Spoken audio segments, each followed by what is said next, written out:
Bueno, estamos en la materia de estadística y estamos en el tema de las hipótesis.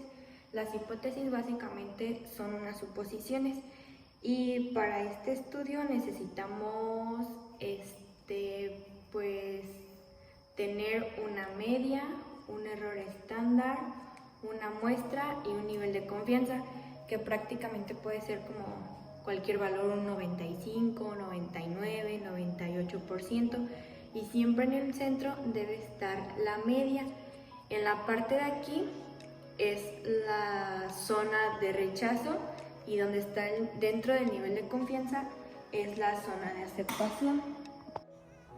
Bueno, y la hipótesis nula está representada como H0, pero se le puede dar algún otro valor. Y decimos que la muestra 1 es igual a la muestra 2, pero en caso de que esto no se pueda como representar, están las alternativas, que suponemos que es H1, que dice que la muestra 1 es desigual a la muestra 2, o sea que tendrá que ser lo contrario a la hipótesis nula. La otra alternativa es que H1 la muestra 1 sea mayor que la muestra 2, y en todo caso, si no es así, entonces que la muestra 1 sea menor que la muestra 2. Bueno, y en el caso 1, pues tenemos la hipótesis nula, pues que sabemos que se representa que la media 1 es igual a la media 2, pero en este caso vamos a utilizar la que dice que la muestra 1 es desigual a la muestra 2. Vamos a utilizar esta fórmula que básicamente es que la media es menor a un valor z alfa entre 2 por las desviaciones, por los errores de las medias, y en lugar de que sea menor acaba de ser mayor, pero van a seguir siendo los mismos datos. Entonces tenemos que en el centro está la media y en esta zona es la aceptación y en esta rayada es la zona de rechazo. Entonces, si está dentro de esta zona, si está dentro de la zona, se acepta la hipótesis nula, y en el caso de que estuviera aquí en la de rechazo, se rechaza la nula y se acepta la alternativa. Y pues de esta todo depende del tipo de distribución para poder aplicar esa fórmula. Bueno, y este es el caso 2, que pues también tenemos la representación de la hipótesis nula y la otra alternativa que nos dice que pues la muestra 1 es mayor que la muestra 2. Y en este caso pues la gráfica está representada en esta parte solo el error del lado derecho, porque nos indica que toda la parte de acá puede ser la zona de aceptación. Y esta es la fórmula, que pues es menos infinito multiplicado por la muestra más el valor z de alfa multiplicado por el error estándar de las medias, que prácticamente aquí solo se sumaría como el error, y entonces solo se tiene que entender que pues la parte rechazada solo puede ser ese pedacito y toda la parte de acá puede ser la parte de aceptación.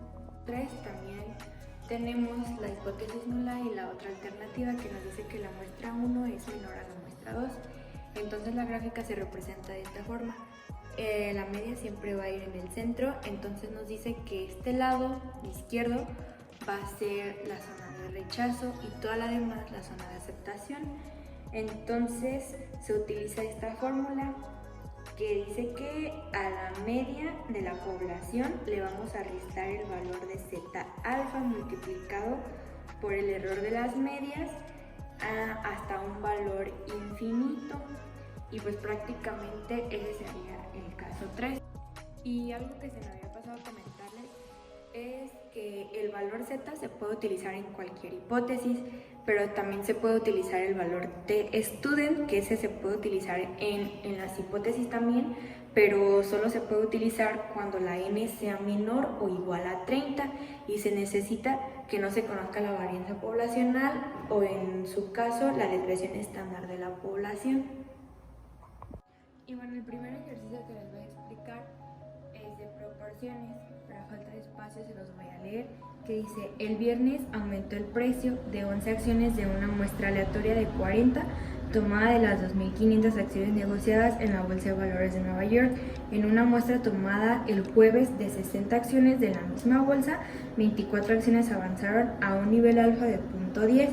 Entonces, ya que tenemos los datos, entonces n es la primera muestra es de 40 y la primera proporción es de 11, y siempre se va a dividir la proporción entre la muestra, entonces nos da un valor de 0.275, y la muestra 2 es de 60, entonces la proporción es de 24 entre 60.4. Entonces tenemos que entender que pues la hipótesis nula, pero de la proporción, es que P1 es igual a P2, pero en este caso nos vamos a ir a una alternativa que nos dice que P1 es menor a la P2. Entonces tenemos esta gráfica representada que en el centro pues hay un valor 0, y nos habían mencionado que el alfa está representado por 0.10, por lo tanto el nivel de confianza que nos queda es de 90%, y lo que vamos a encontrar aquí es el valor Z. Entonces aquí en el paso 3 solo nos queda como sustituir los datos de la fórmula, que nos dice que la probabilidad es igual a la P1 más la P2 entre la suma de P1 más P2, que nos da 100. Entonces nos queda 35 entre 100, .35.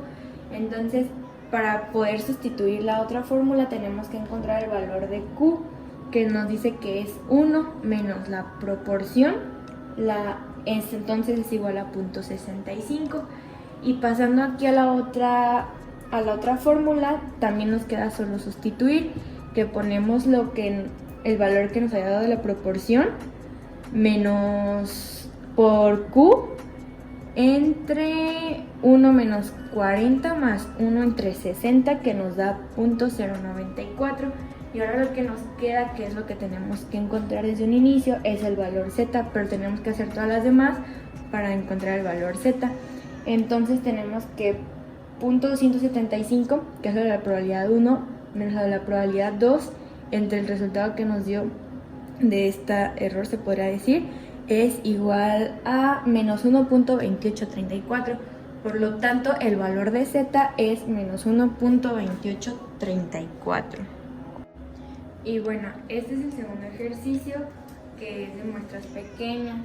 Que el siguiente ejercicio dice: en 1993, el Consejo de Estándares para Contabilidad Financiera consideró una propuesta para requerir que las compañías informaran el efecto potencial de la opción de compra de acciones de los empleados sobre los ingresos por acción. Una muestra aleatoria de 41 empresas de alta tecnología reveló que la nueva propuesta reducirá el IPA en un promedio de 13.8, con una desviación estándar de 18.9. Una segunda muestra, que serían los 35 productores de bienes de consumo, mostró que la propuesta reducirá el IPA en 9.1 en promedio, con una desviación estándar de 8.7. Dice: con base en estas muestras, es razonable concluir para alfa .10 que la propuesta del Consejo de Estándares para Contabilidad Financiera causaría una mayor reducción en el IPA para las empresas de alta tecnología que para los productores de bienes de consumo. Entonces, pues ya que tenemos los datos y sabemos que estas fórmulas son las que vamos a utilizar, entonces como paso 1 tenemos la hipótesis nula y la otra alternativa. En el paso 2 tenemos pues la gráfica, que como sabemos que alfa es 0.10, entonces toda la zona de aceptación quedaría como un 90%, y esta es la de rechazo. Entonces nos queda que pues el 0.40 es esta partecita de aquí, y lo que nos queda como tercer paso es encontrar el valor Z de la muestra, y para ello utilizaremos esta fórmula, que prácticamente ya tenemos pues los datos, solo sería como sustituir, solo que en lugar de 18.9 pues lo vamos a dividir entre 100 al cuadrado entre 41 más 0.87, que es lo de 8.7, al cuadrado entre 35, lo que nos da un resultado de 0.0398.